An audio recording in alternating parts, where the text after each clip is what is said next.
Hello, everyone, and welcome to the Jeffrey Epstein Show. I'm your host, Bobbycapucci, and this is a morning update. Hey, what's going on, everybody? So earlier, I uploaded the chat I had with Jen and Lisa from the Prince and the Pervert podcast, and hopefully, if you folks have not done so already, you go and give them a follow, a subscribe, and you support their work any way that you possibly can because they're doing really good work over there. They uncover a lot of things that other people have missed, and they have been on the right track the whole entire time, in my opinion.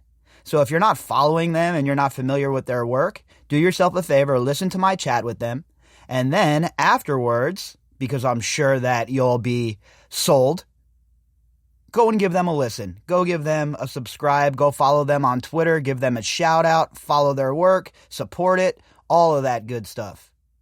Because there are not very many people who have had the wherewithal and the grind and hustle to stick on this case the way that Jen and Lisa have for so long.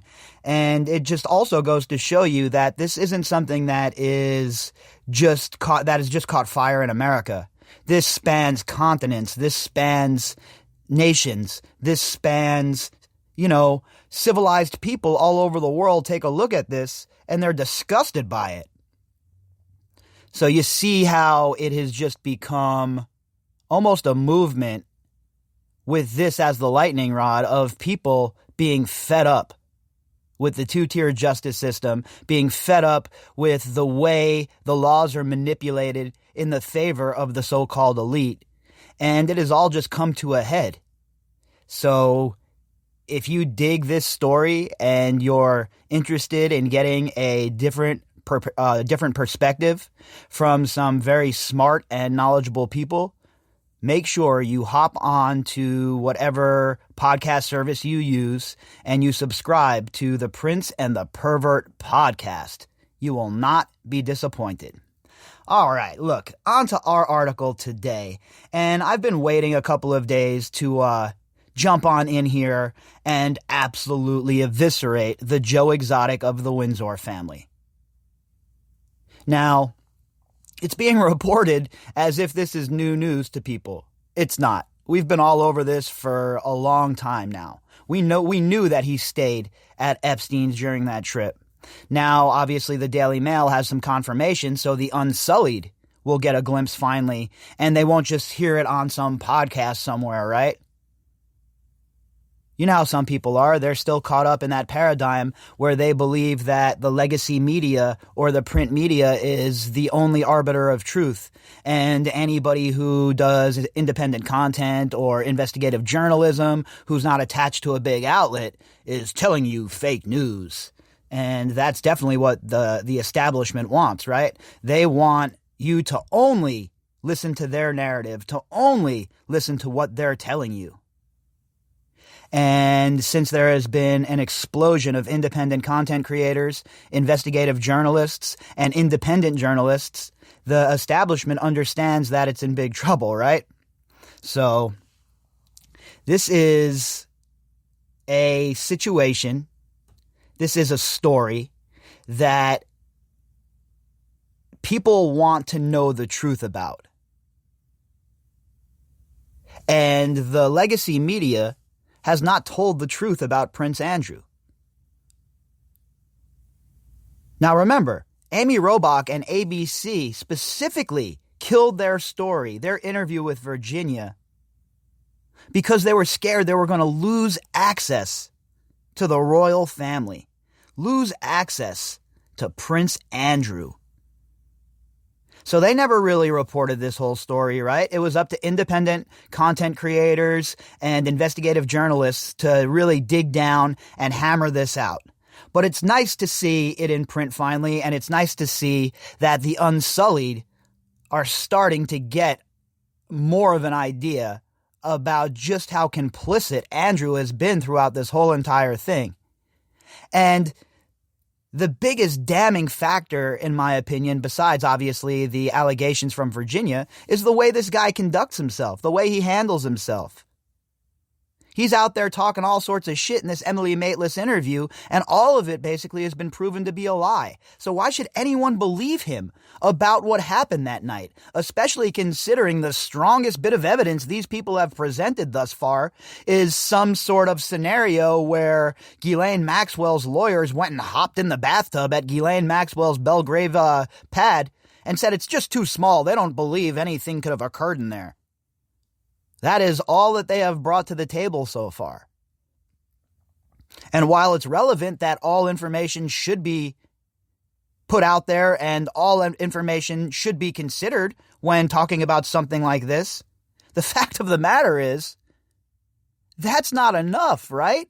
Especially considering all of the holes in Andrew's story, all of the holes in the Joe Exotic of the Windsor's alibis. His own daughter saying she doesn't recall some sort of pizza party. And all you have for me, let me get this straight now. If I'm missing something, let me know. Now, all you have for me on the other side is A, they're prostitutes, meaning the survivors are all prostitutes. And B, the bathtub was too small. Meanwhile, loads and loads of evidence are coming out almost on a daily basis for the last few days anyway, considering the Daily Mail's investigation about Prince Andrew, his lies, and how it's obvious he is hiding something. So, let's jump into this article from the Daily Mail and see just exactly what sort of quagmire the Joe Exotic of the Windsor family finds himself in now. Headline: Proof Prince Andrew misled Emily Maitlis.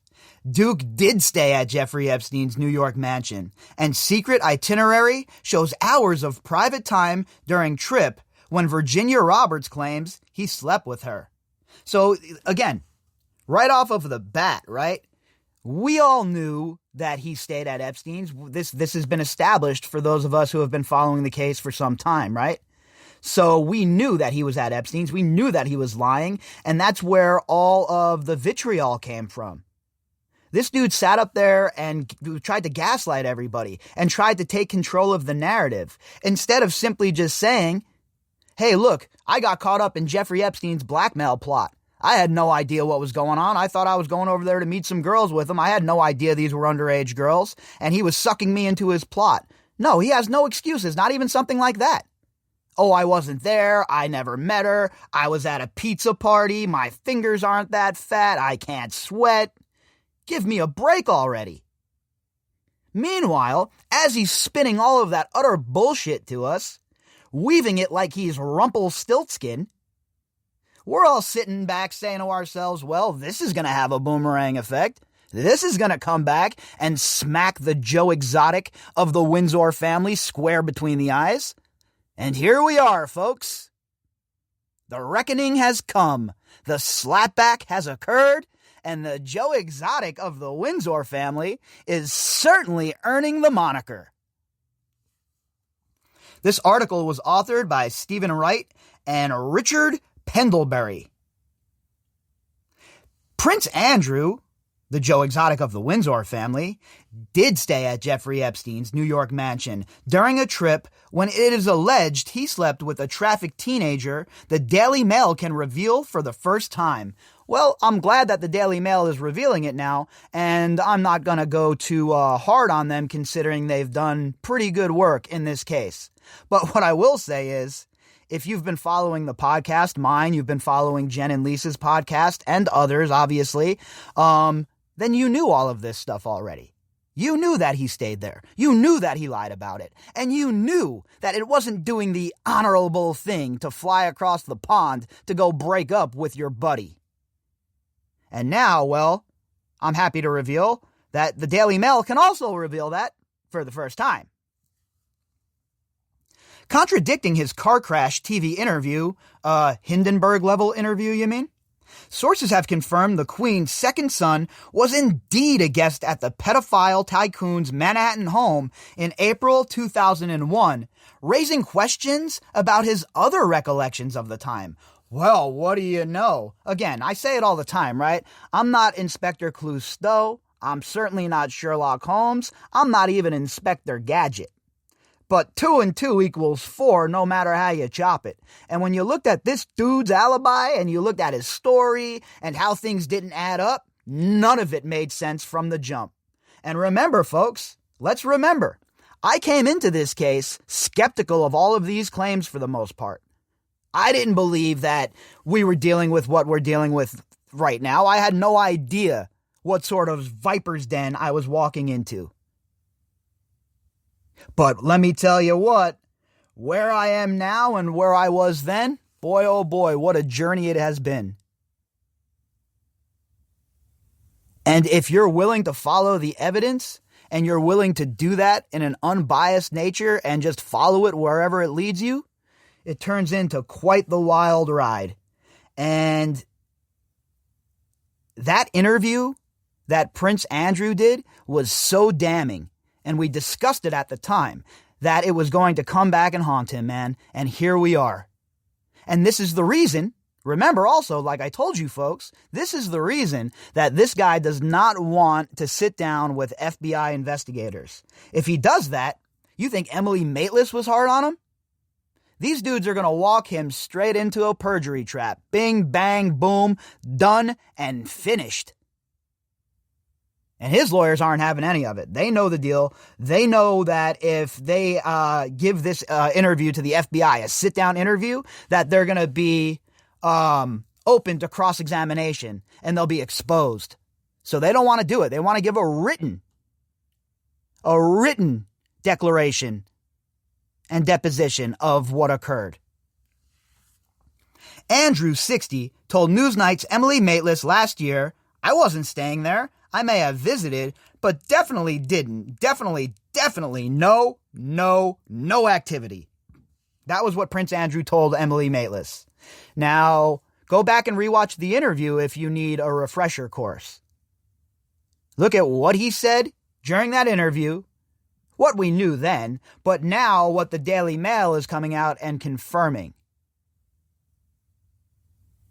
These people in the legacy media have known all of this for all of these years, and none of them have decided to initiate an investigation.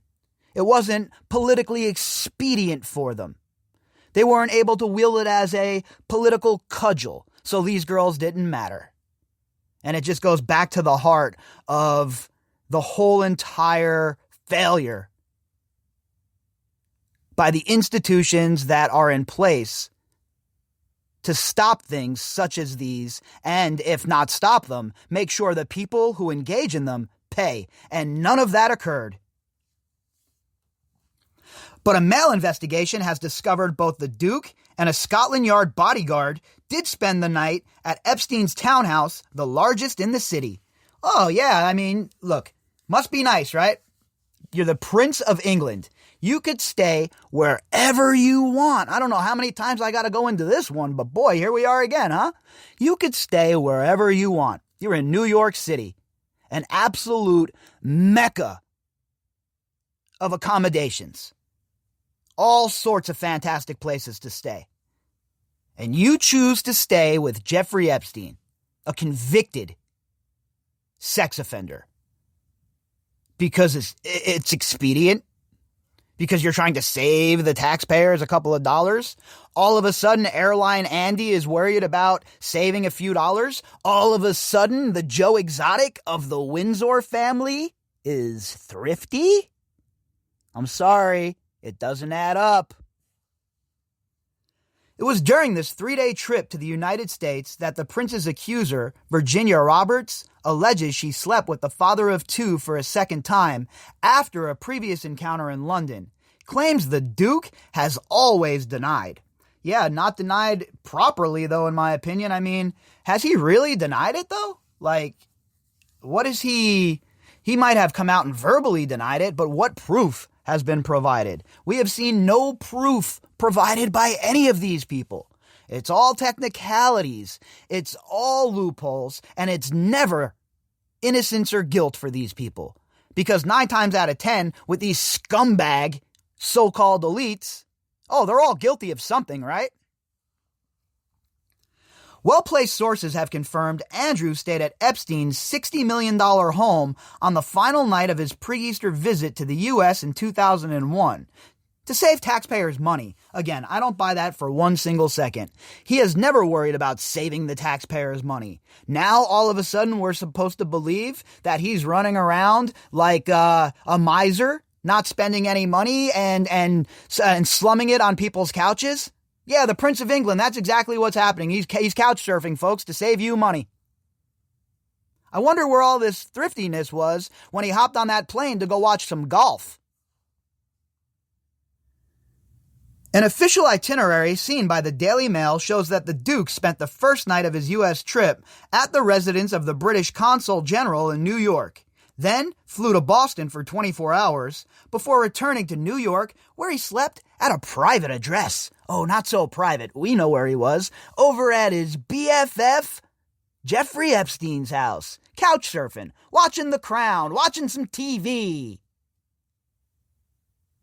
I mean, really? Is that really what you would have me believe? That a prince of the royal blood from England is reduced to couch surfing to save the taxpayers' money? I'm giving you guys a chance here. That's the narrative we're going with. That's what you want to stick to, right? Okay. All right. That's the narrative then, I guess. That address was Epstein's home near Central Park, the sources have confirmed. Our investigations have also uncovered a gap of a few hours set aside in New York for what was called private time in the Duke's confidential tour itinerary. Private time, huh? I wonder what you were doing in your private time, old Joe Exotic of the Windsor family. I know. You were just hanging out, and you guys were at the museum taking a look at the artwork. It'll be some asinine excuse, some asinine alibi that won't make any sense, that some people will buy hook, line, and sinker, but in reality, we all know it's a bunch of nonsense, just like everything else this guy has said about the nights in question. Let's just end it all right now. End it all right now. Let's cut to the chase. Go and speak to the FBI, Joe Exotic of the Windsor family, sit down with them, and do the honorable thing. Andrew has not been able to explain what he was doing during this time, but Miss Roberts and another Epstein masseuse have both said they met him in the city. So I guess all of the girls are lying, right? Virginia's a liar. The other girls are liars. Everyone's lying, and Jeffrey Epstein and his scummy ass associates, they're all telling the truth because they're all pillars of society, folks. They are all model citizens who we should all try and look up to and try and be like. That's basically what they're telling us here. There's actual witnesses, eyewitnesses, multiple. And we're still getting the BS narrative that these girls were prostitutes by some two-bit hack writer from the Telegraph. Where was all that piss and vinegar when Jeffrey Epstein was abusing these girls? That's the question you should ask yourself before you read one single article penned by somebody like that. Miss Roberts, now a mother of 3, living in Australia, claims she was trafficked by Epstein to have sex with the Duke on 3 occasions in 2001, including in New York around Easter that year when she was 17. Andrew strongly denies her allegations and says he cannot even recall meeting her, despite the pair being apparently pictured together at Miss Maxwell's London home on March 10th, 2001. And this is what I mean. How can we believe anything that this fool says when we have the picture of them together? How could anyone discount that? What, it's fake? Is that what you're saying? You're going to need to provide experts to show that that's fake. Not your word, not Prince Andrew's word. What is he, some sort of expert in the matters of Photoshop pictures or false pictures? I'm pretty sure the dude's not even an expert in pairing his own socks, okay? The Duke is alleged to have had sex with Miss Roberts in New York at the same time he was accused of a bizarre groping incident involving a spitting image puppet and another young female at Epstein's mansion. The other woman, Johanna Schuberg, has not alleged any improper conduct by Andrew. So, let's think about this for a minute, okay? Andrew has the reputation of somebody who is a womanizer, right? Always out trying to chase down women, always pictured around a bunch of women, blah, blah, blah, blah, blah. He has this buddy, Jeffrey Epstein, who has a house full of girls all the time, a house full of attractive girls all the time, model types. You really think that Airlines Andy, the Joe Exotic of the Windsor family, is going to pass up that opportunity? You really think it's above this moron to have that kind of frat boy behavior where there's a puppet in his likeness there and he decides it's a good idea to fondle somebody with it? You think that's out of the realm of possibility with everything we know about this moron, the profile that's already been built? Sorry, but it seems likely to me that this occurred. When asked by Miss Mateless on Newsnight about Miss Schuberg's spitting image account, the prince seemed to concede that he might have visited the property. Andrew told her, "I probably did. Because of what I was doing, I was staying with the Consul General, which is further down the street on 5th, so I wasn't staying there. I may have visited, but definitely didn't. Definitely, no activity." And we know that's a lie too, because we know that the people that worked for Epstein would always be in scramble mode when the prince was showing up. We know that from Zorro Ranch. I heard that from firsthand accounts while I was down there, and we know it from New York. Everyone would scramble when the prince was coming. Everyone would scramble when Bill Clinton was coming. These are the heavy hitters, right? These are the big game trophies that Jeffrey Epstein has collected along the way, and they had to be treated like royalty, right? Details of how the prince gave an inaccurate account of his New York sleeping arrangement during his bumbling BBC interview follow a major investigation by this newspaper into the claims made against him by Miss Roberts. Today we reveal the key findings from our probe into Andrew's trip to the city.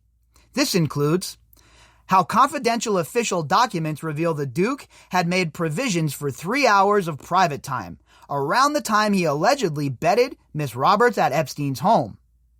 Now, these are all the bullet points of their investigation. How neither of his 2 Scotland Yard bodyguards on the trip, nor his equerry, are able to provide an alibi for his part of his schedule. Of course not. Nobody's ever been able to provide the alibi, and that's what I've been talking about, right? That's all I've been saying. Let's get to the bottom of all of this shit. Why should there be 2 different tiers of justice? If this was dealing with regular people, look how quick Keith Raniere and his boys were all swooped up, his girls, I should say. Look how quick R. Kelly was swooped up. That's what needs to happen here. An unprecedented hour-by-hour reconstruction of the Duke's reputationally disastrous 3-day trip to New York and Boston, including references to official letters, itineraries, and flight times. How the Duke requested the use of a Bentley in New York. Yeah, thrifty as it is, I'm going to get me a Bentley to drive around New York. I don't know if you folks have been to New York recently. Well, maybe now with the COVID pandemic, but in the best of times, driving around in the city, not the most fun in the world. Probably better off taking transportation, especially if you're rich. So what the hell did he need a Bentley for? I'm sure he wasn't driving it around, right? So who is the person driving it? What do they know about his whereabouts that day? How key news sources have questioned whether the Duke attended all his scheduled appointments on the trip.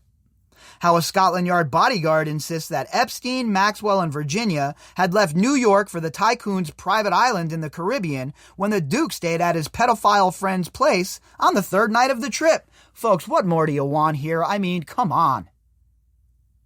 It's crazy to think that this guy has not been brought in for questioning.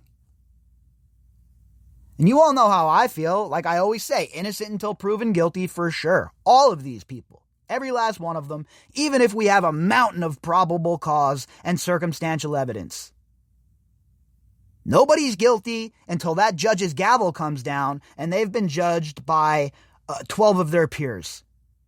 But boy, it does not look good for these people. It does not look good for Prince Andrew. And the accusations made against him are heavy. So he needs to answer for them. If this was anybody else, normal people, in any country, I'm guessing, the cops would have already been at their door for a nice, intimate chat. On Saturday, in the first part of our exclusive 4-part series on the case, we exposed new doubts over the prince's extraordinary alibi that he was at a party at Pizza Express in Woking, Surrey, on the day he allegedly first slept with Miss Roberts in London. We revealed that according to a family diary, the Duke had booked a manicure at home on the afternoon he says he dropped off Princess Beatrice at the party, and that neither she nor the party hosts can recall if he attended. So, having the Duke of York at your kid's party is probably a pretty big deal, right? Probably something you would remember. Not in this case. Nobody remembers him being there. Not even his own daughter. That's pretty damning. Not looking good for the prince. But our investigation also raised questions about the accuracy of Miss London's claims that she went clubbing in London with the Duke that evening, and her description of the bathtub where she says they later had sex. The Mail asked Andrew's spokesman a series of questions about his trip to New York in April 2001 and the allegations made by Miss Roberts. So they're saying that there's always paparazzi outside of anywhere Andrew goes, and there was no paparazzi outside of Tramp that night, so no one got a picture of him. All right? Okay? Filed. The bathtub's too small. All right? Filed. Is that it? Is that all you found in your expansive investigation into the claims? Because if so, boy oh boy, it's gonna be a rough go of it for these people. The Mail asked Andrew's a spokesman for the Duke said it would not be appropriate to comment on any of these matters. Miss Roberts' representatives in New York have not responded to repeated requests to comment, and I doubt any of them are going to respond, Prince Andrew or Virginia's representation at this point. It's getting real heated right now. We're getting close to the Maxwell situation, and things are starting to speed up. So I would expect people to retreat to their bunkers at this point. By Richard Pendlebury and Stephen Wright for the Daily Mail. Monday, April 9th, 2001, saw a day of extreme weather across New York City. Lowering skies, thunder, lightning, and hailstones the size of dimes, one observer noted. It would prove a suitably sulphurous and doom-laden backdrop to the arrival in town that lunchtime of Prince Andrew, the Joe Exotic of the Windsor family, aboard British Airways Flight 175 from Heathrow. Boy, the weather portended the terrible situation this idiot was going to find himself in, huh? Is that what they're trying to tell us? All right, I guess. The limousine of his choice was waiting at JFK Airport to whisk His Royal Highness to Her Majesty's Consul General's palatial residence, just yards from Central Park. This would be the Duke's sleeping quarters for the first night of a 3-day working visit to the United States Eastern Seaboard. Again, why are you couch surfing, bruh? I mean, I'm guessing that you and the council probably were partying like you were with Jeffrey Epstein. That's my guess. But I would think that if you're representing the country, that you'd want to stay at a nice hotel. I could see the Consul General's house, right? All right, a representative of the nation, blah, blah, blah. But staying with Epstein, there's just no excuse for it. No logical excuse exists on this planet or in this universe for why he would stay with Jeffrey Epstein. Long in the planning, the official schedule went like clockwork, one of his party recalls. Alas, a royal spanner was to find its way into those works. The Duke had made a number of personal arrangements to fit around his formal duties. Once in Manhattan and left to his own devices, the evidence suggests it had not taken long for Andrew to put himself in a compromising situation, which has caused serious harm to his reputation. F his reputation, folks. This dude is being accused of partaking in abusing a sex trafficked woman. I don't care even if Virginia was 30, he'd have to answer for this. Never mind 17. An important element of that evidence, which can be revealed by the Mail today, are the two words which appear on the confidential and until now unpublished official itinerary, which was faxed from royal offices in London to the Consul General's team 4 days earlier. They indicate the Duke's intentions for the 5 hours between 1:45 p.m. when his plane touched down at JFK and 6:45 p.m. when he was to leave the residence to go to a formal dinner. Those two words are private time, lasting from 2:30 p.m. to 5:30 p.m. Given the date and location and the serious allegations made against him, this otherwise innocuous phrase is now loaded with significance, if not danger. It's 100% right and accurate. This is serious jeopardy to have something like this on the books. Again, I'm following the evidence here, folks, okay? I am following the evidence, and the evidence points to Prince Andrew being an epic liar, being a royal liar, and not being the honorable man he would like us think that he is. So, as all of this evidence continues to pile up and the receipts begin to pile up, I don't see how there is not more of a serious push here for them to really, really go after having an interview with Andrew. And furthermore, I'd like to see this kind of reporting that we see here done on Bill Clinton and his relationship with Jeffrey Epstein, because a reckoning is coming there as well. The relationship between Epstein and powerful people like Prince Andrew and Bill Clinton must be explored from top to bottom. Nothing can be left unturned. A modern-day Mephistopheles. What happened during those private hours? The U.S. Department of Just Us would certainly like to know. The whole world would like to know. It's an international cause célèbre. The Queen's second, and some say favorite son, had always liked the Big Apple. While often brusque and with suspicious of strangers and jealous of his own hereditary status and entitlements, Andrew enjoyed escaping from the intense scrutiny, formality, and protocol which surrounded him in Commonwealth countries. Oh boy, it must have been rough. It must have been rough to be born in purple. It must have been rough to have been born the Queen's favorite son. Is this guy for real? So you have to go and let your hair down by hanging out with a child sex predator? But he had a particular reason to look forward to this trip, his burgeoning friendship with an obscure, but an extremely generous and laid-back Wall Street billionaire and pedophile named Jeffrey Epstein. Epstein happened to own the biggest townhouse in Manhattan, covering 7 floors and 28,000 square feet of the Upper East Side. The mansion's comforts and facilities were even more extensive and considerably less stuffy among its decor, prosthetic breasts wobbling on the bathroom walls, than those of the Consul General's residence. Oh yeah, he wanted to have all of that, right? Get up for the morning constitutional there and look at pictures of little girls, teenagers, prosthetic breasts. I mean, that's the kind of morning everybody wants to wake up to, huh? Have your tea and crumpets, in the room. Take a look at Bill Clinton in a dress on the wall. Sounds like a fantastic way to start your day. Said nobody ever.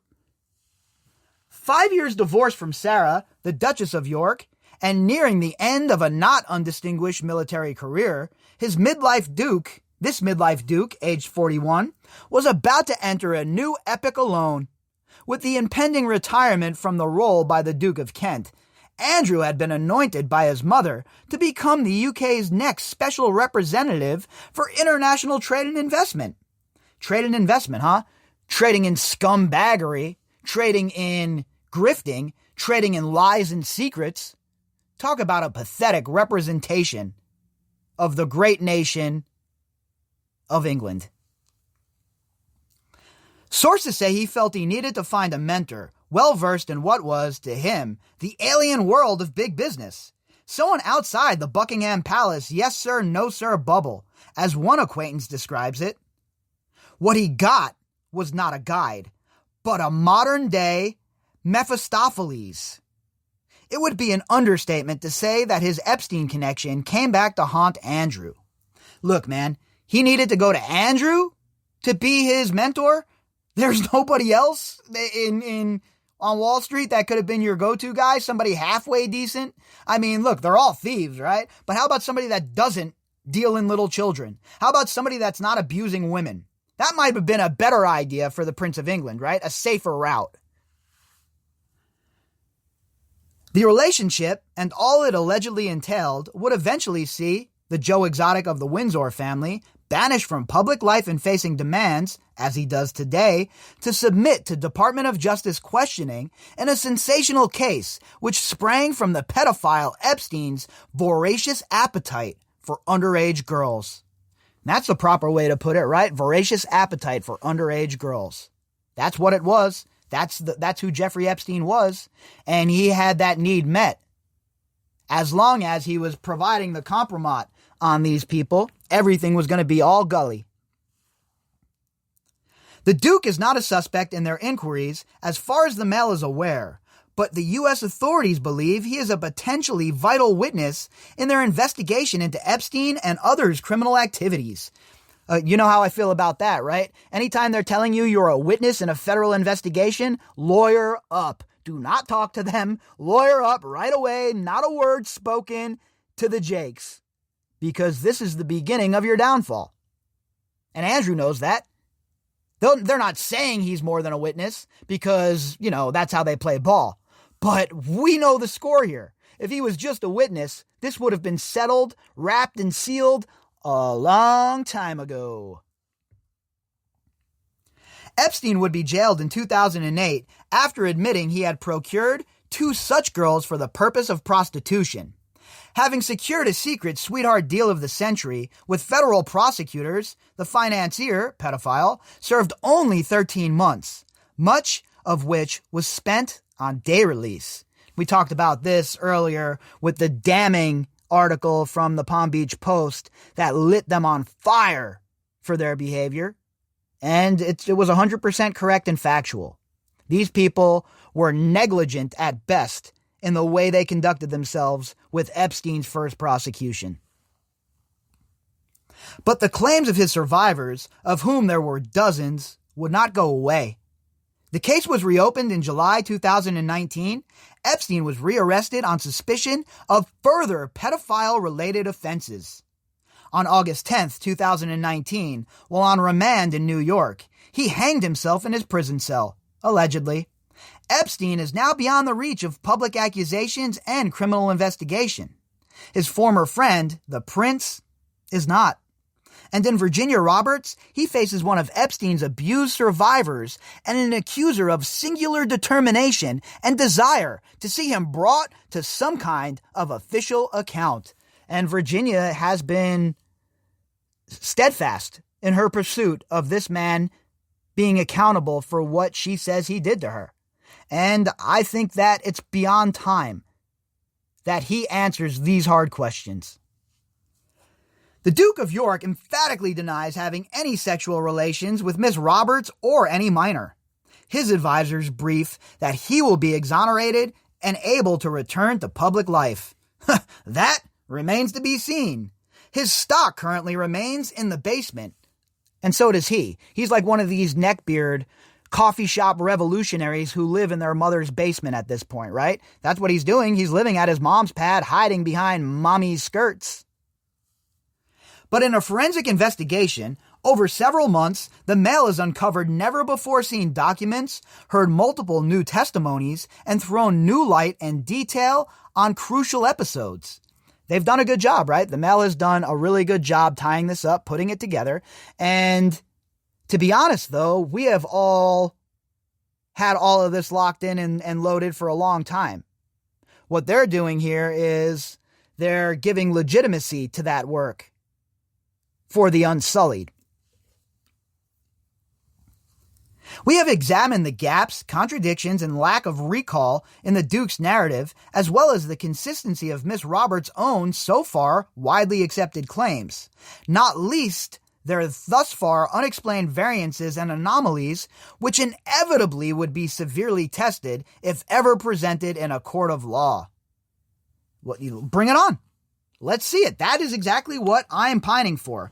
Again, I don't speak for anybody but myself, and all I've ever called for is a fair and thorough investigation into these matters and accusations, just like it would be for any of us. So yeah, let's get all of the information.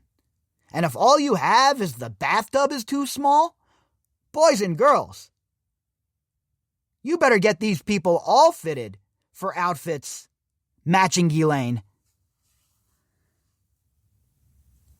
On Saturday, in the first part of this series, we examine the particulars of their first alleged encounter in London on Saturday, March 10th, 2001. We expose troubling questions over the Duke's alibi for his movements that day, in particular regarding his supposed trip to drop his eldest daughter, Beatrice, off at a party held in the Woking branch of Pizza Express.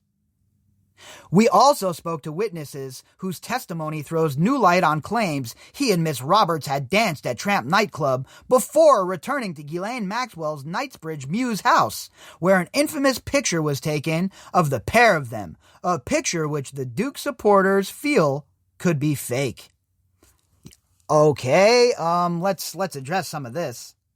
So, they say that her account is not true because, well, the prince doesn't do that stuff. He doesn't dance like that. And there's no VIP at the Tramp. I'm sure there was nothing roped off for Prince Andrew, okay? So, again, it gets down into minutia, the details. Oh, was it a VIP room or a roped off area? Because there's no VIP room and the prince don't drink. We know that for a fact, huh? We know that he never drinks. We know that maybe this was a celebratory night. Epstein brought him a girl. Maybe he's fired up. Maybe he wants to get drunk. We don't know because he won't answer any questions under oath. Today we move on to their second alleged encounter during the Duke of York's visit to the United States in April 2001, and new findings as tantalizing as they are troubling. Only a Bentley will do for HRH. The Duke's trip to New York that Easter week did not concern the boosting of UK trade. He would not take up his envoy role until he formally left the Royal Navy that July. Rather, he was traveling in his capacity as the chairman of trustees of the Outward Bound Trust. Boy, they have all of these titles, huh? All of these different roles that they're in charge of, all of these different positions that they're the honcho at. Meanwhile, the guy can't even tie his shoes correctly. So you want to talk about privilege? You want to talk about somebody who has been given everything and screwed it up? You're looking at him with the Joe Exotic of the Windsor family, folks. This educational charity was started in 1941 by the founder of the Duke's old boarding school, Gordonston. It had a significant presence in the United States. But it would be expensive, both to the OBT and the British taxpayer. The Duke did not travel economy class. He did not travel without an entourage, which included his two-man security detail. Oh, I thought he was thrifty, though. I thought he was staying with Epstein to save the taxpayers money. Confidential official papers seen by the Mail demonstrate how the visit was micromanaged. The Duke was to be picked up at his then home, Sunninghill Park, at 10 a.m. on April 9th. Dress suit, says the itinerary, which the Mail has had sight of. See what I mean? This dude couldn't even figure out what to wear in the morning unless somebody put it out for him. Unless some commoner put out his suit for him and got shit together, this guy wouldn't have any idea of what to do. He would arrive at Heathrow at 10:35 a.m. The BA flight would leave half an hour later. No queuing for the Duke. Andrew, the Joe Exotic of the Windsor family, would be accompanied on the outward leg by 3 followers, 2 of whom were army officers. The more senior was Major General Sir Michael Hobbs, the director of the Outward Bound Trust. Sir Michael's family was steeped in royal service. His grandmother had been a lady-in-waiting to Queen Mary, wife of King George V. The junior officer was Captain Richard Dilworth of the Royal Engineers.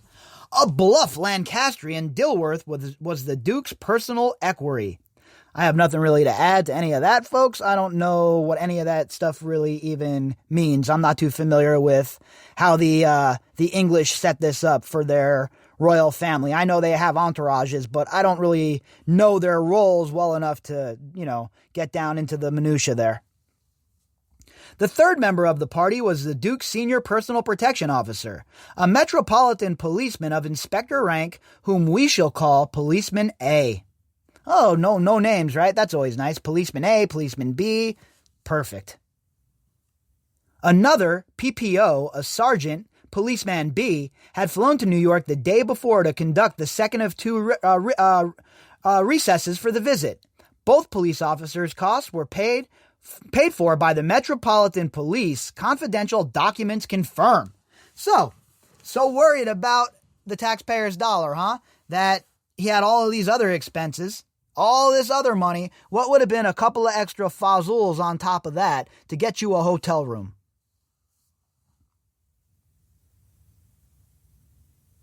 The expenses of the Duke and Sir Michael were paid for by the charity according to other papers we have seen. There were other considerations.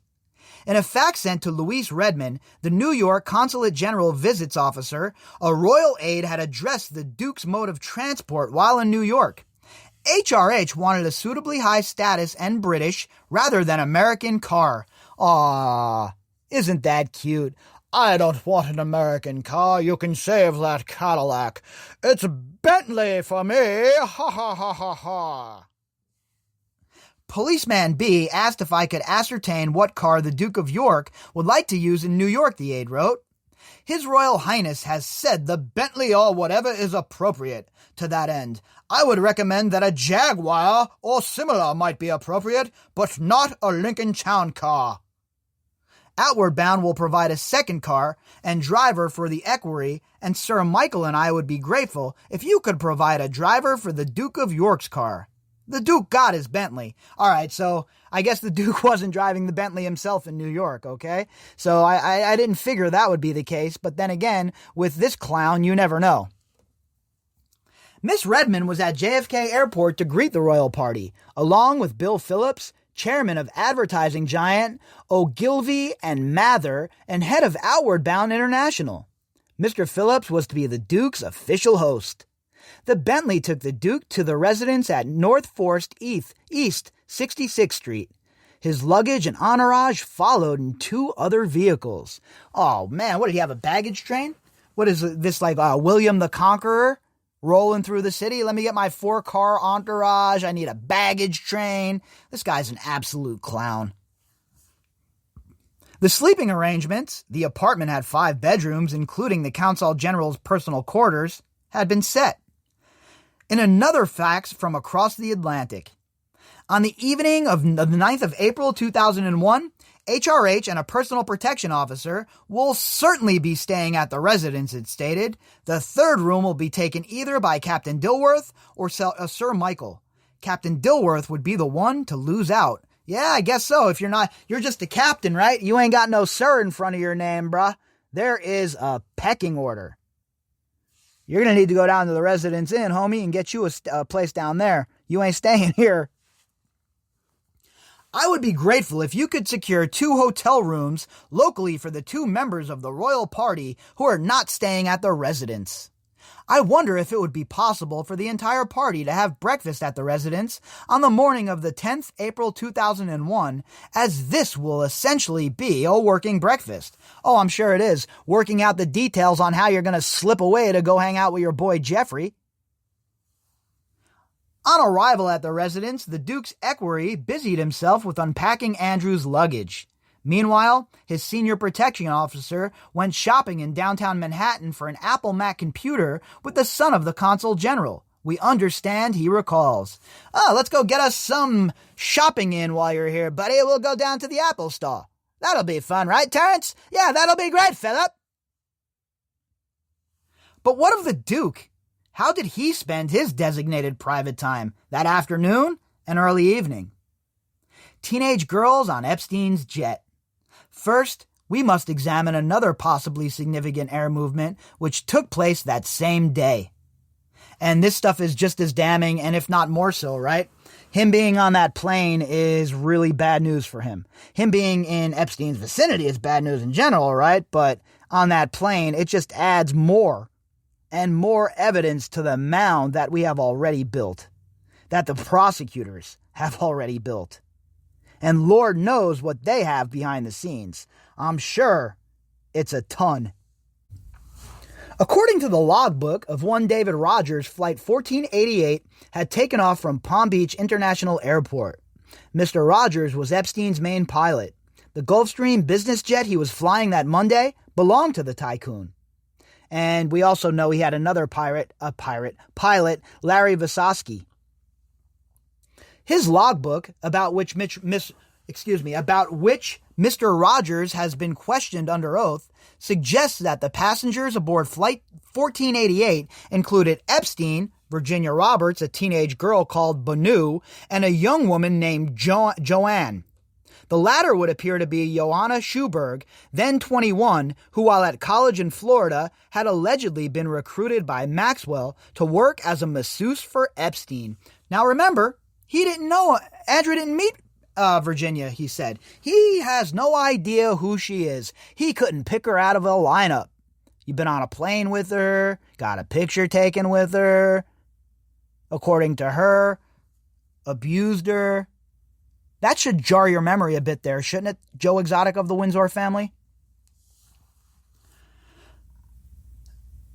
The logbook shows the plane landed at Atlantic City, New Jersey, then took off again, Flight 1489, for the short hop to its final destination, Teterboro Airport, also in New Jersey.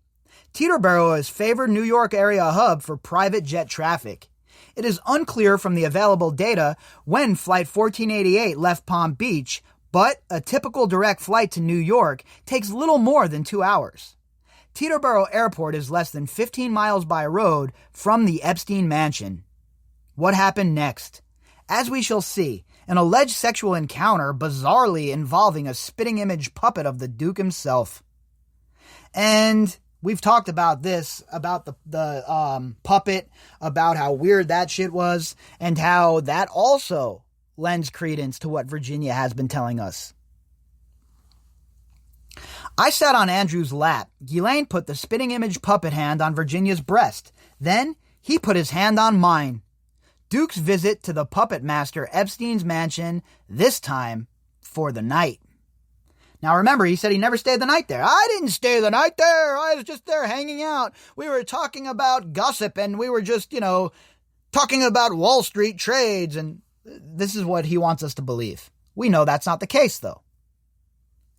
After Jeffrey Epstein had admitted in court in 2007 to procuring underage girls, Johanna Schuberg told a Sunday newspaper of an alleged encounter with the Duke at the East 71st Street mansion at Easter 2001. Boy, the times sure line up, huh? Time frame, Duke being there, stories. Sure looks like these girls have receipts, evidence, proof. She recalled that she returned to the apartment after some sightseeing, and the Joe Exotic of the Windsor family was there, and a couple of other girls my age.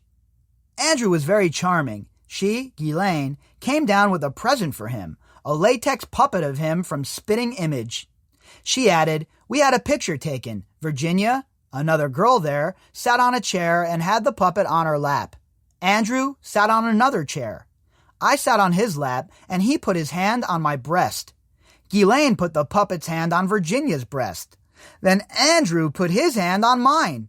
It was a great joke. Everybody laughed. Ghislaine had a very dirty sense of humor. Yeah, we know that for sure. Looking back in hindsight, that is not just gross, it's creepy. Considering we know what sort of animal Ghislaine Maxwell is, what sort of bipedal serpent she is. And we know that another person is saying that Andrew is lying by saying he has never met Virginia.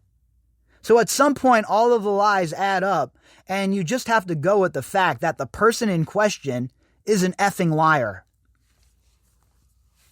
This was the Duke in the world of Jeffrey Epstein before the advent of the Me Too movement. Miss Schuberg recalled this episode again in a deposition she gave under oath in 2016. Only fragments of this testimony have been released into the public domain. But the similarity is clear. Miss Schuberg said the Duke had thought the puppet funny because it was him. Then, I just remember someone suggesting a photo, and they told us to get on the couch. And so Virginia and Andrew sat on the couch, and they put the puppet on her lap.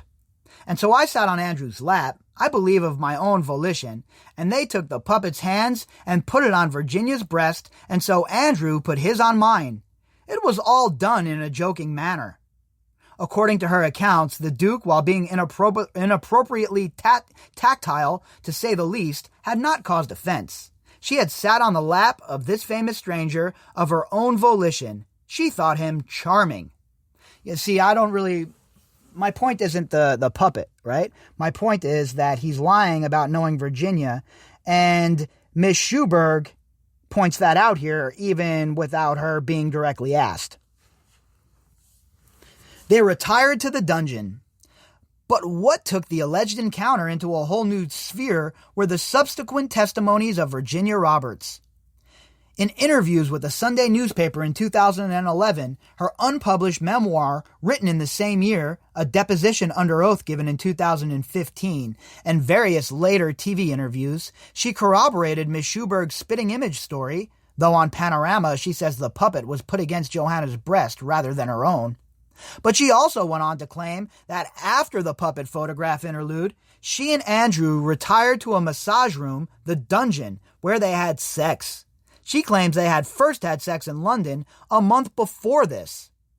So that all adds up, right? They're on the couch, they're fooling around, they're, getting them. Andrew's getting himself a bit fired up, getting himself in the moment, flirting a little bit, and then, after all's said and done, right down to the dungeon so he can, fulfill his disgusting desires.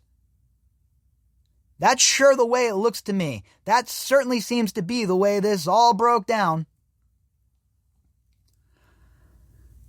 Miss Roberts has previously said, "You are left with a foggy memory sometimes. You really are.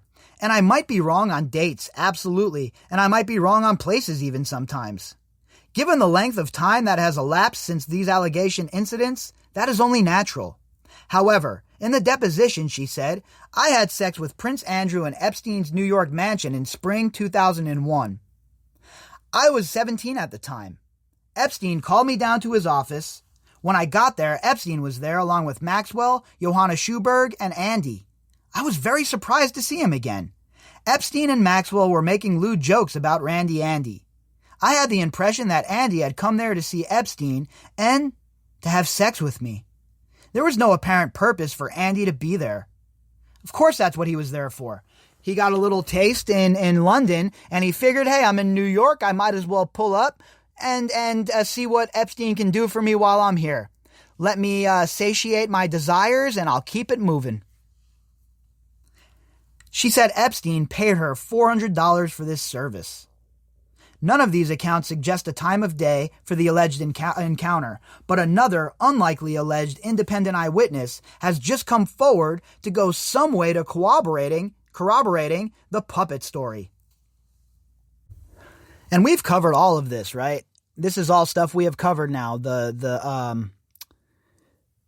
puppeteer, the puppet, Steve Wright, who is the puppeteer. This is all stuff that we have been over. And it looks like the Daily Mail has just tied it all up in a little bow here. And that's awesome. That's a good job. It makes it streamlined for people to access it. Steve Wright, a 55-year-old puppeteer from Yorkshire, says he met the Duke at a Buckingham Palace reception in 2003. When he told Andrew what he did, the Duke allegedly said, "Oh my God, puppets! Spitting image! Do you know that my friend bought my spitting image puppet, and you'll never believe it? He played a trick on me."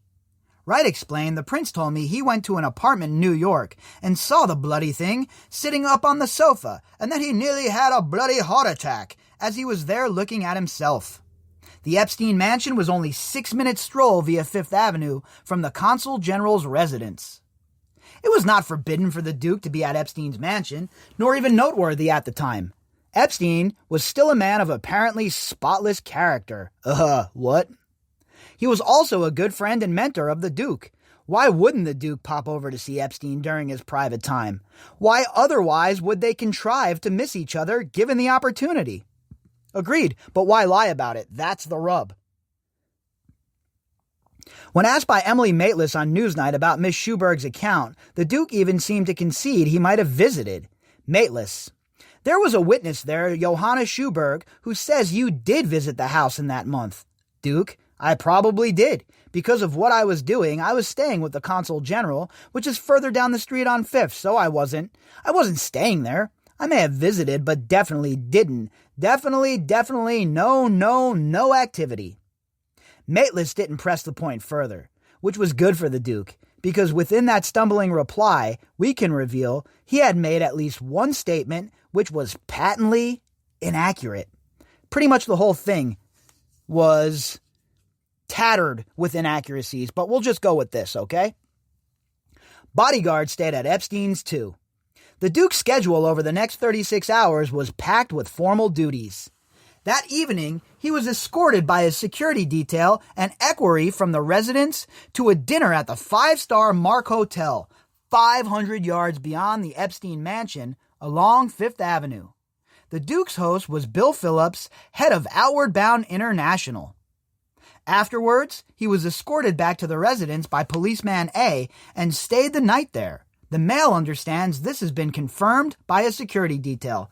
So there's no wiggling out of this. He stayed there. How is he going to explain this now? How is he going to explain lying about staying at Epstein's? Let me go out on a limb here. I'm going to say that he's going to say, I forgot. Yeah, I stayed there, but I had just forgotten because I was so busy. That's going to be the excuse. The following morning after breakfast, the itinerary shows the Duke was to leave for the School for the Physical City, where he was scheduled to be met by Richard Stoppel, director of the New York Outward Bound Schools. There followed a 2-hour tour of the facilities and further discussions with Mr. Stoppel before the Duke left for lunch at the New York Times building, hosted by Arthur Slutzberger, a chairman and publisher of the newspaper. No wonder the New York Times is so cowardice, huh? You got Mr. Sulzberger over here hanging out with the Duke. You really think they're gonna put him on blast and light his ass up? Yeah, right. I don't even care about the little pedantic articles they write either over at the New York Times. What an embarrassment of an outlet that is. The Duke then met another outward bound patron called Charlie Stetson before leaving for LaGuardia Airport at 4:30 p.m. He and his full entourage departed for Boston. LaGuardia? What a shitty airport. I never fly into LaGuardia when I fly into New York, only JFK. He spent most of the next 24 hours at an outward bound facility on an island in the middle of Boston Harbor. It sounds like some kind of drug relapse rehab, right? The outward bound facility. According to sources, Sir Michael Hobbs and Captain Dilworth raised glasses of Guinness in one of the city's many Irish pubs to toast the great success, as they saw it, of the royal visit before they caught an evening flight back to London. Cheers to that! Let's have us a Guinness. Brilliant! Such is hubris, because the Duke wasn't going home with them.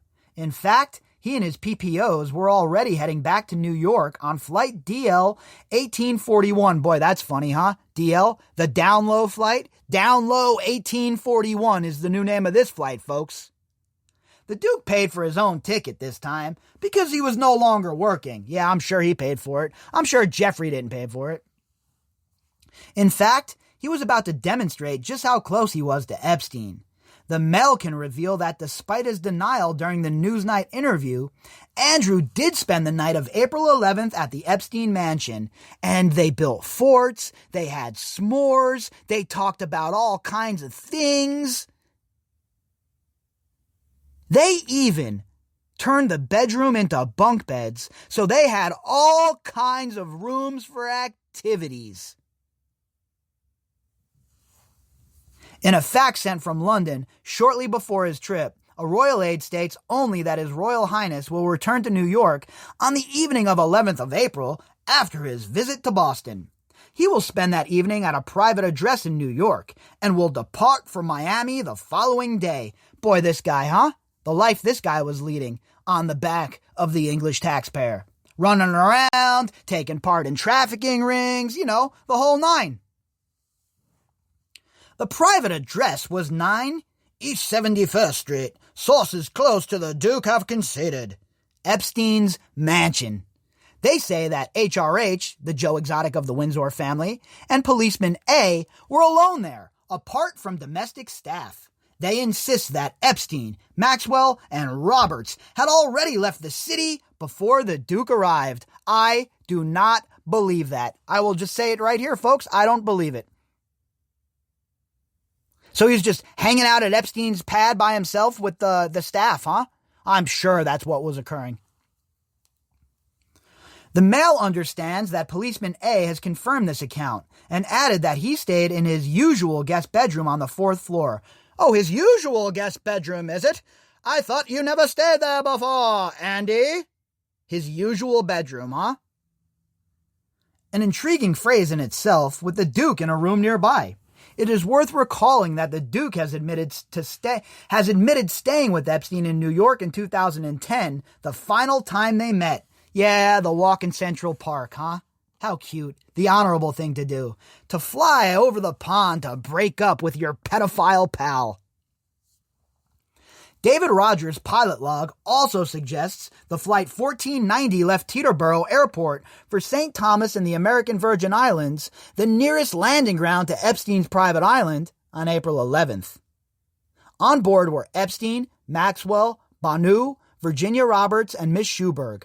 The logbook does not say when the flight left New York. Of course it doesn't. Why would they have any sort of trail? These people, for all of their failings and for all of their mental deficiencies, they weren't stupid people when it comes to laying out their plans. Riddle of the missing memories. So are there other witnesses who can testify to the Duke's whereabouts? The Mail has learned Captain Dilworth sent a polite letter to Bill Phillips, head of Outward Bound International, dated April 30th, 2001, thanking him for his hospitality. Mr. Phillips died 2 years ago, but approached by the Mail this week, his widow Barbara had no recollection of him mentioning any such royal visit. I would have known if he had dined at the Mark, let alone with an English prince. He would have delighted in telling me, as we regularly discussed his work and Outward Bound. He's met with a lot of famous people, and there are lots of photos with him with those people, but none with the prince. While there is pictorial proof that the prince attended Outward Bound events in Boston, Richard Stopel, who is the current CEO of Outward Bound New York and was due to have hosted the Duke in the city on that second morning, equally said he couldn't remember Andrew visiting at Easter 2001. The whole entire narrative for the Duke is unraveling before our eyes here, folks. And this is all stuff we have known for the most part, besides some of this insider stuff with the English, right? And the picture it paints is damning. Neither I nor any other NYC Outward Bound school staff met with Prince Andrew or were even aware that he was visiting New York City, he said. He then checked with the man who was principal of the school for the physical city in 2001. Mr. Stopel reported, "He's a friend and we speak regularly." And I was intrigued. I thought it was my memory which was failing, but he doesn't recall this visit either.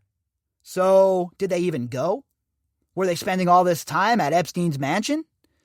These are questions that need to be answered. More bizarrely still, Tom Harris, UK Consul General in 2001, can't recall a visit by the Duke that Easter, nor could 2 of his 3 deputy consuls. Louise Redmond, the New York Consulate General Visits Officer, is still in post. It was almost 20 years ago. Memories are hazy, though not as hazy as the Duke's has been. Look, I'm sorry, but I don't buy that really. When you meet somebody like the Prince of England, you remember it, right? If you're working for them in an intimate way, you certainly remember that. The Mail asked representatives of Andrew a series of questions about the allegations made by Miss Roberts. A spokesman for the Duke said it would not be appropriate to comment on any of these matters. However, the Mail understands that the Duke now recalls he stayed at Epstein's mansion that third night to save taxpayers some scrajol, rather than stay at a hotel while on his way to join the Duchess and their 2 daughters for a family holiday in the Bahamas. The several hundreds of pounds saved pales in comparison to the hundreds of thousands so far paid in legal and consultancy fees and the reputational catastrophe to him and the royal family that this relationship with Epstein has caused. This is the kind of damage that can never be fixed, folks. This is unfixable. There's no way to mitigate this. Mystery of Prince Andrew's first meeting with Jeffrey Epstein. He says it was sometime in 2000. So why did top lawyers suggest it was at least a year earlier? By Richard Pendlebury and Stephen Wright for the Daily Mail. So when did the Duke and the man whose friendship would cost him so dear first come into contact? Here, too, there are peculiar inconsistencies. The Mail has been told by one very well-placed source that Andrew believes his first ever meeting with Jeffrey Epstein took place over a lunch at the renowned Four Seasons restaurant in the Seagram building on East 52nd Street, Manhattan, sometime in 2000. That's pretty interesting. The Bronfmans owned Seagrams, right? And the Bronfmans, as you know, were wrapped up with Nexium. And there are Bronfman ties here with Jeffrey Epstein, though a bit loose. But these people all rolled in the same circles. And it's interesting that this meeting took place at a Bronfman-owned location. The event was notable in one other detail. It was the only time the Duke ever saw Epstein wearing a suit, the source said. He invariably hung out in trainers, hoodies, and sweatshirts. Rather a slob. Well, look. If I was a billionaire even, I'd be walking around in hoodies and sweatshirts and sneakers anyway. So I don't agree with the slob part. But boy, he didn't look good the way he rolled, right? He did look like a slob, Jeffrey Epstein style. But if you rock that style correctly, I think it's a good look, really, instead of a stuffy-ass suit. For once, Epstein had dressed to impress. This was an opportunity to add a needy British prince to his impressive collection of former U.S. presidents, Hollywood stars, Silicon Valley hotshots, celebrity lawyers, and scientists who enjoyed flights on his business jet and visits to his private Caribbean island, New Mexico ranch, and mansions in New York and Palm Beach. So he was there to impress, folks. He was there to go big game hunting. I'm going to get me a big one on the line. And he did. The source said the introduction was arranged not by the Duke's ex-wife, the Duchess of York, as has often been reported, but by Epstein's then-girlfriend, co-conspirator, fellow child abuser, general all-around scuzzbag, and bipedal serpent, Ghislaine Maxwell, whom the Duke had known since she was an Oxford undergraduate in the 80s. Yeah, what do you know, huh? Nice little pearls that come through for the unsullied. I'm sure a lot of red pilling is going on when they're reading this article. Miss Maxwell is currently remanded in custody in the U.S., charged with assisting Jeffrey Epstein in his offenses and perjury. She faces 35 years in jail if convicted, but denies all of the allegations. The source said it was entirely straightforward first meeting, which came about because the Duke was migrating from the Navy to his ambassadorial role with UK trade, and he didn't know much about business. So he put the word out to those whom he considered to be friends. If you know any high-powered business people who I might be able to learn from, then please put me in touch with them. And of course, the bipedal serpent Ghislaine Maxwell was one of his friends. There is no denying that. One of his oldest friends, as much as anyone can be friends with senior members of the royal family. And she was dating Epstein at that stage, allegedly. You all know how I feel about that, right? Co-conspirators, etc., etc. So the point of the matter here is Ghislaine Maxwell and Andy are very connected. They're very locked at the hip. And Ghislaine Maxwell certainly has some beans to spill on this guy. So that was the genesis for their first meeting. It was a response from Ghislaine Maxwell to his request for help. The Duchess had nothing to do with it. She and Maxwell have never seen eye to eye. They have never liked each other. Maxwell was the Duke's sole link to Jeffrey Epstein. I agree with that. She was the middleman. She was the arbiter. And she was the vehicle that let Jeffrey Epstein enter so-called polite society. The Duke's recollection that he and Epstein first met in 2000 is arguably typical of his vague grasp of detail concerning events key to the serious allegations against him. No, he's doing it on purpose. He's lying, okay? I'll just say it. In my opinion, he's lying. This carelessness makes his team of crisis managers and legal advisors headed by the formidable Claire Montgomery QC wary of submitting him to U.S. Department of Justice demands for face-to-face interviews in London or New York. And we have talked about that forever, right? There's zero chance he's talking to anybody because he's lying. And it's not about guilt or innocence, it's about finding a loophole and a technicality. His disastrous performance 13 months ago on BBC Newsnight was a warning enough that the Duke lacked emotional intelligence and was insufficiently mentally agile, as one acquaintance termed it, to be put on the spot.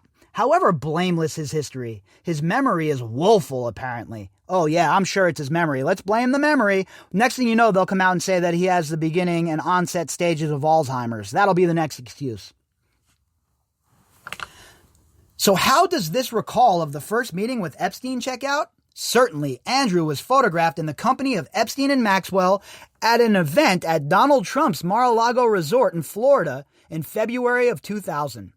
Before the year was out, the couple were the Duke's guests at a Sandringham shooting weekend. See how that works? Makes the introduction, Ghislaine Maxwell does, and before you know it, you're in Sandringham doing a shooting adventure. And that was the beginning of the end for the Joe Exotic of the Windsor family. Another attendee who spoke to the Mail described Maxwell as being as animated as Epstein was, monosyllabic. But there were other accounts which suggest the Duke and Epstein met earlier than 2000, at least as early as 1999. The Duke's name appears on flight logs for one of Epstein's aircrafts in February 1999, along with a former Miss Russia called Anna Molova. However, the accuracy of these passenger manifests has been questioned on a number of occasions. Yeah, there's been questions, right? For sure. That's why the Duke needs to answer for all of this.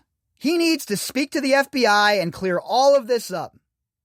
In lieu of that, these questions are going to continue to build. Then this summer, the New York Post quoted a pal of Maxwell's who claimed that it was not Ghislaine, but the businesswoman and socialite Lynn Forrester de Rothschild who introduced Andrew to Epstein at a party in the Hamptons in July 1999. Perhaps another indicator of an introduction predating 2000, and the motive behind it is a letter which the Duke allegedly wrote to Epstein's lawyer, Alan Dershowitz. It was to thank Dershowitz for keeping his underpants on, for having given him a tour of the Harvard Law School library. The letter was dated September 30th, 1999. Folks, it's a wrap, right? Andrew is a liar. We all know that now. Anyone who was on the fence needs to understand who they're dealing with and what they're dealing with right now. Dershowitz, who Miss Roberts has also accused of having had underage sex with her, which he furiously denies, has reproduced the text in his autobiography. Andrew allegedly wrote to him, "I look forward to continuing my intellectual challenge with you and Jeffrey E. in the coming months." Dershowitz commented, he clearly looked at Jeffrey Epstein as somebody who could educate him, whether in matters of finance or anything else, I don't know. Given the continuing haziness of his memory, how to demonstrate a clear and convincing recall of past events was not part of the Duke's Epstein tutorials, it would appear. Look, this is damning stuff, all right? And the timeline that Andrew has provided does not match up. So as usual, I'll leave it up to all of you folks to decide. All of you are way more than capable of coming to your own conclusions. And with that, I will wrap up this marathon episode and let you folks know that I will be back later on with a little bit more.